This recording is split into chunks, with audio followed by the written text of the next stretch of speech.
making Team USA. How does it feel? It's absolutely amazing. What are your emotions like when you were at trials and you initially found out? Take me through those emotions. It just didn't feel real. I didn't know what I had just accomplished. And just getting out of that pool and knowing that I had made an Olympic team was absolutely unreal and a dream come true. And it just left me so speechless and filled with emotions. What was your family's initial reaction when you first got to hug them and see them after you made the team? They were just so proud and they just gave me such a big hug and there were some tears flowing. And it was just so amazing to see them so happy and proud of everything that I've accomplished. It's amazing, Hailey, how young you are, but you dive like a seasoned veteran. You dove in your first senior nationals at the age of 13 years old. What was that like, and how did it set you up for where you are right now? Going into that meet, I was not expecting, much at all. Obviously, I had just learned the dive just about a month before I had learned all those dives. So I think that was just the first time I was really going into a competition and seeing like all the top competitive athletes. And I came out of that meet winning. And I think that was the first time that everything really set in like, wow, this is my chance, I might actually have a chance at doing something great in the future. Hailey, I want to talk about the adversity you faced. It wasn't always a smooth road. I know you actually contemplated giving up the sport. How were you able to cope with fear and keep pushing? Fear is something that I still struggle with to this day. And I think, it has been a long road for me and mentally learning new things and challenges. But just knowing and getting the support I need, talking to coaches and knowing that it's not always going to be highs, there's going to be lows and obstacles. And that's just a part of growing as an athlete and as a person. So just being able to push past those and knowing that it's going to get better and that I have such a bright future ahead of me is what really motivated me to keep pushing past those. I always struggled with the element of fear as a diver myself. It never seems to go away. It doesn't matter how far you go in the sport. What are some of the elements that those coaches tell you?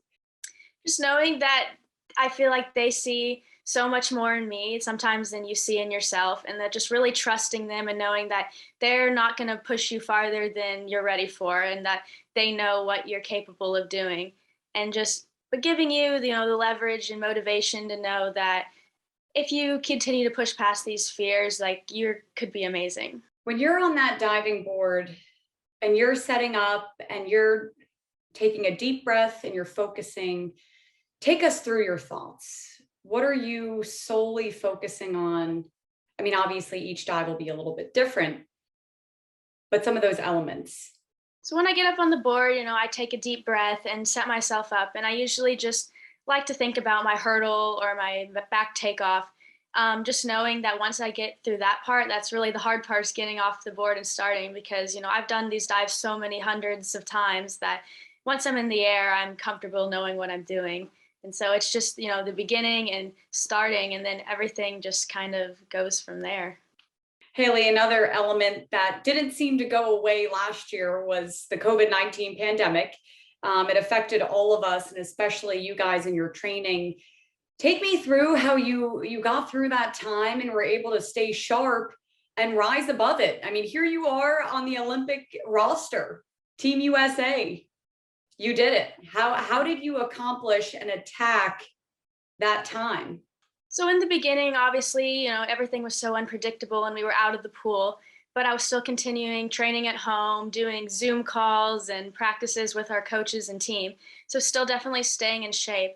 And I think the time out of the water actually helped me a lot because I was able to slow everything down mentally and really just, focus on the little things that I didn't really get the time to do while I was just training constantly. And so I think that really actually gave me an advantage in having the little bit of extra time. And fortunately, I was able to get back in the pool relatively soon compared to a lot of people. And so we were just, being flexible and adaptive to everything going on and just, taking advantage of every time that I did get in the water. I want to hone in on Olympic trials. Those first few rounds were so tight. Take me through each round, each dive, what you were thinking, what you were telling yourself, and how you were preparing for each dive and just staying so focused. So going into, the finals, I knew that I had a lower degree of difficulty and that there was a lot of amazing divers right behind me.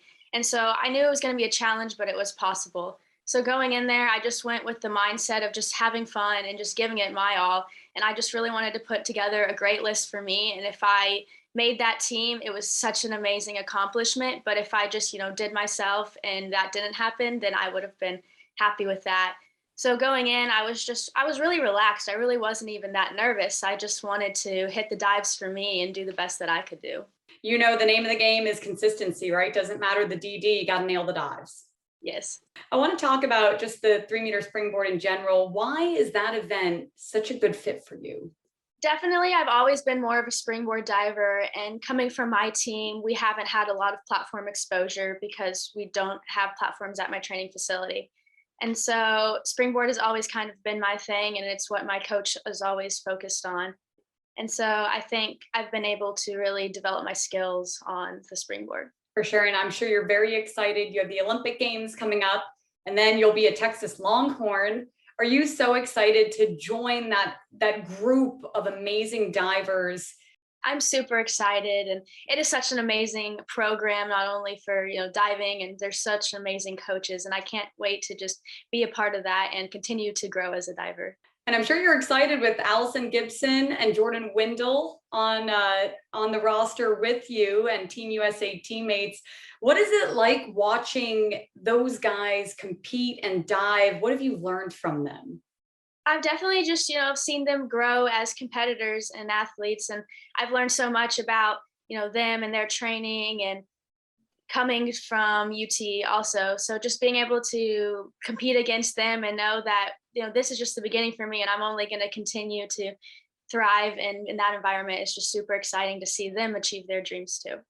It's only a few weeks away. Let's talk about your mentality heading into Tokyo. Where are you at right now, both mentally and physically heading into the Olympic Games? Right now, I'm, just getting back into really starting to dial down my training again and getting off of the high of Olympic trials and all of that stuff. So I'm just starting to dive back into training and knowing that, I still have a few more weeks. This isn't the end. I still got to get to Tokyo, still got to compete. And so I'm just, training every day, focusing on that, and just super excited to go out there and compete. I love that you bring up the high of Olympic trials, right? Celebrate right after it happens, and then you just got to reset and focus. How were you able to do that? So coming home, I got such an overwhelming support of people from my community, team, and all of that. And so just really being that setting in and saying like, wow, I'm an Olympian now. And like all these people are congratulating me. It took a while to get used to, but knowing that I've grown up training and been around them all the time, and just that I have to get back to focusing and I still have a job to do. Amen to that. What a great mentality. Hailey, a lot of viewers don't know us divers super well, right? I mean, we all have little superstitions, things we did. One thing I like to do was shave my legs before events, which is crazy because some people would view that as an opportunity to slip, but I loved it. I know that you wear a certain bathing suit. Can you take us through what that suit is and why you love it so much? It's usually, there's a few different suits that I have, but I like to stick to the same certain ones. It changes depending on whether I'm like competing with my club or more at like an international meet level. But I usually stick with plain blacks or blues for 3-meter. And I have a certain like club team suit that I like to wear for 3-meter all the time. I think that I've always grown up wanting to like look clean and sleek like that. And once I started doing that, it's like I started having results. And so from then on, I just started following the same routine. And it's just something that I like to do every time.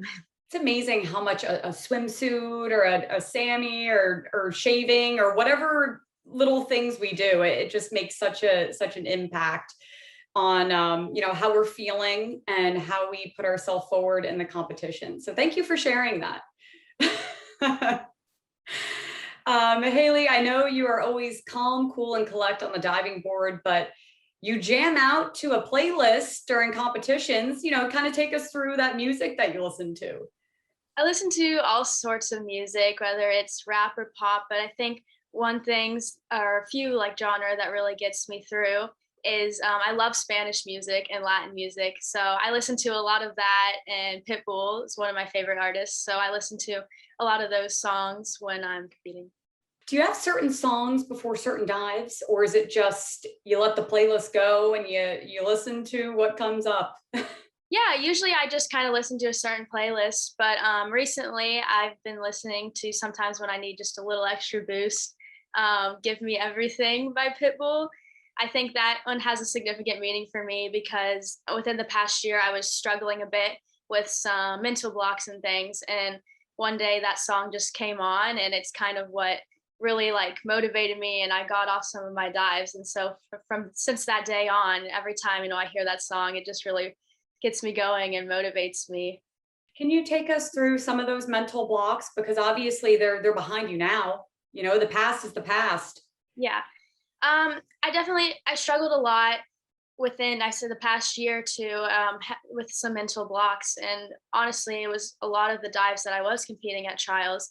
And it was another just block in my road where I was like feeling kind of low, and, knowing that I had this meets coming up and college and everything. And so it was a stressful time for me. But again, it was another great learning experience for me, and I've learned so much and overcome those. So I'm really happy that I'm back to where I am, but I'm glad that I learned a lot from it and that I'm moving forward now. It's amazing all that you've accomplished, and you're so young. This is just the beginning. I know you don't even want to talk about the future, but what are your goals, Hailey? For the future, going into college, of course, I have NCAA championships, and that's something I've always aspired to do and maybe become, an NCAA champion. And then, of course, just continuing on my international career, more in the senior level, and then hopefully Paris 2024. Hailey, I know I sound like a broken record, but it's amazing you're on the Olympic team. I mean, what are your thoughts? Like, how do you feel right now heading into the Olympic Games? I just feel so amazing, and I'm just so honored, and I just can't wait to represent such an amazing country and just go out there and get to experience such once in a lifetime opportunity. Not everyone gets to experience it. So just going out there and being able to compete against the best in the world, I'm just super excited. Hailey, just a fun question. Take us through your favorite meal. Like, what do you, when you wake up the day of a competition, what do you eat? And, what is your favorite, like, night before meal that you eat the night before your competition? I don't have any like set meals, that I go to, but some of my favorite breakfast staples are bagels. I love bagels and all sorts of fruits. And then for evening competition meals, I think a go-to is always just some pasta. I think those are my go-tos. Nice. So no like candy or coffee or anything. During meets, usually my coach, ever since we were little, we've always had a thing where we're not allowed to eat sweets during the competition week. And so I don't have any sweets, so it's always something to look forward to after the competition. If you don't have a sweet tooth, that's easy to do, right? But if you do, that's a tall task, right, Hailey? Yeah, it's definitely took a lot of training for that. But take us through your training routine right now, heading up into the Olympic Games. So right now I'm training twice a day throughout the week, and then just once on Saturdays. And that involves diving twice, and then we also do some light weightlifting, and then other trampoline and dryland stuff like that. And so I'm in the pool for about 3 hours a day, and then on top of those other things. And I know you're going to do a great job in Tokyo. Congratulations again on such an incredible milestone. You are an Olympian, and that is amazing. Thank you.